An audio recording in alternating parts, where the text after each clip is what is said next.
Welcome to Corporate Elements. We are joined today by an IT auditor and an AML officer who worked for the major banks. They are here thanks to our friendship. We were working together in the past. Today, we are going to share the qualifications and certifications and explore it further, which help them elevate career. Thank you for joining me. We refer them as John and Johnny because we want to keep their real names and their employer names private. So, John, over to you. Could you please tell us a little bit about yourself? I've done B in electronics and telecommunication. Basically, in the start of my career, I worked as system administrator, then as information security engineer into one of the BFSI. And then eventually I started working more into governance and auditing. And this is how I got exposed to audit world, IT audit worlds to be specific, system audits. And after that, I joined one of the MNC as an IT auditor, where my complete role was as an auditor. So I worked there for a year and a half and then got certified as CISA. CISA is basically Certification in Information Systems Auditing. And this CISA certification helped me understand aspects of auditing. And along with it, I, being a technical guy, I knew what the systems are. The thing was just I changed my side of the table. Now I was on the other side of the table wherein I was getting audited.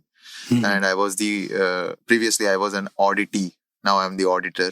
So that gave me an advantage of understanding what exactly auditee thinks when he faces an audit and what are the preparation that they are going through while preparing for an audit.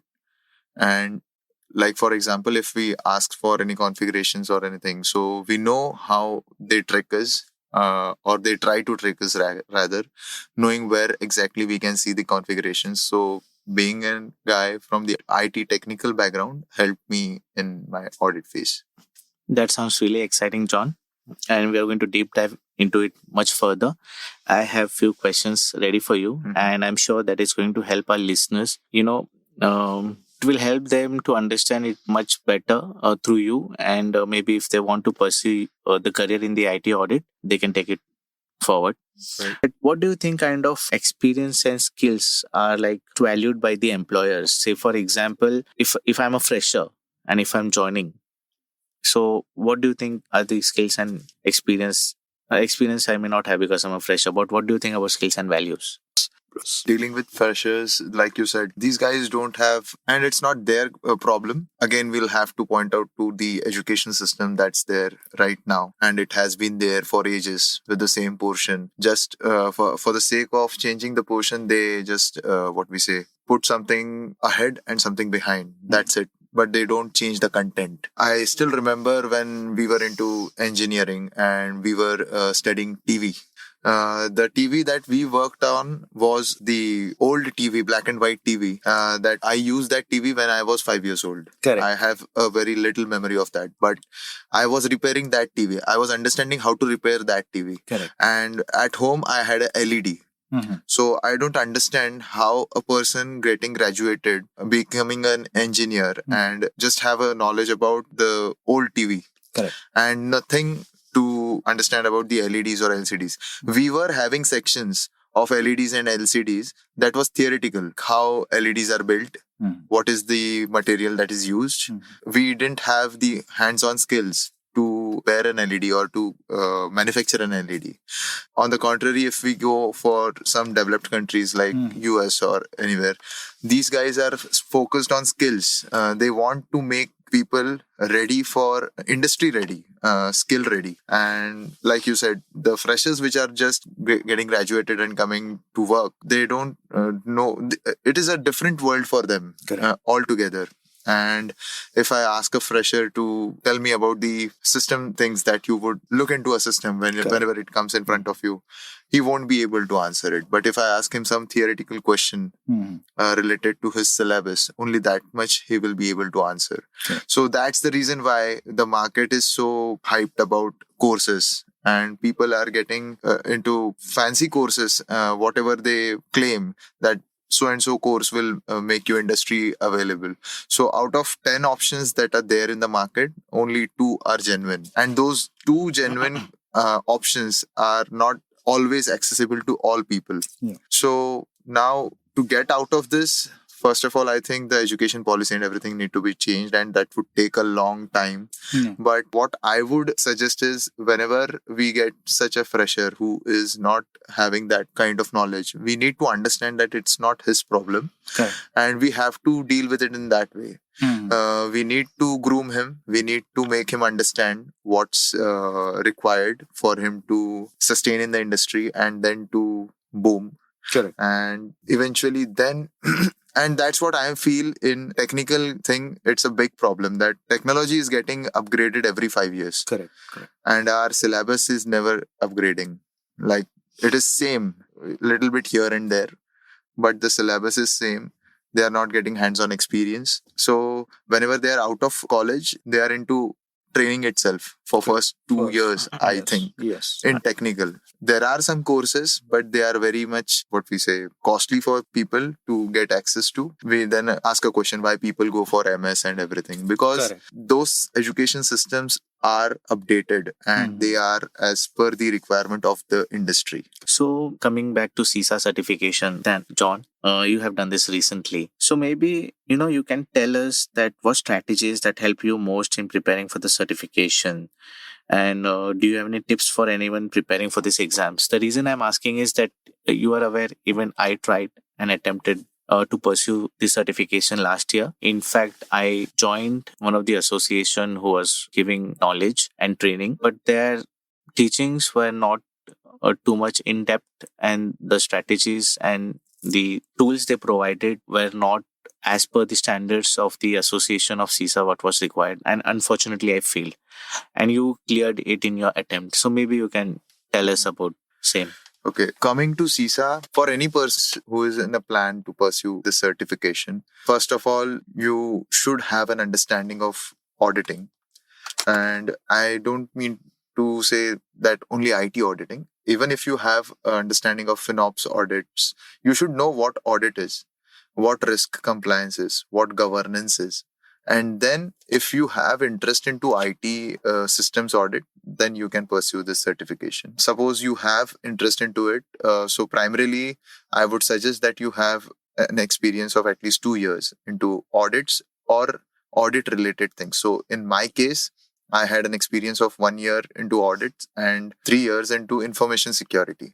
So, as I said, I was on the other side of the table. I was getting audited. And being an auditee, I understood that these many things are required with, let's say, RBI guidelines or bank guidelines. And compliance is very important in that case. So, this is how I got interested into audits. And for preparing for CISA, I would say if you straight away go for 3 to 3.5 months into preparation, it is achievable.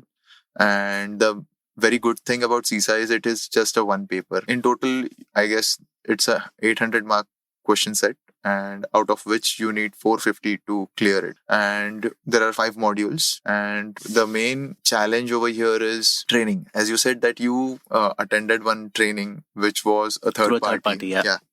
So whoever is planning to get certified as CISA, once you get the membership of ISACA, so ISACA is the institution which provides you the certification. It's a platform on which you can get certified, and it's globally accredited. And CISA certification, for that, I think the cost is, including membership, I guess $760. So roughly around 70 to 80,000 to pay for it. And the best part is ISACA Mumbai chapter or any other chapter always has this training of 5 to 7 weeks, wherein the industry experts like CEOs or the CTOs of big banks, nationalized banks, contribute into ISACA and they provide you training. And this training itself is not sufficient. You have to go through the CISA review manual. The latest one which is available in the market. I would suggest you need to read it at least thrice. And along with the training will help you understand what exactly the review manual is trying to communicate. So the review manual and training, the combination of both, and then mock tests you need to undergo mock test. And for your information, I would like to say that these mock test has questions, but these questions are never repeated as is into the CISA exams. CISA exam is scenario based. You need to have understanding of IT systems and IT auditing.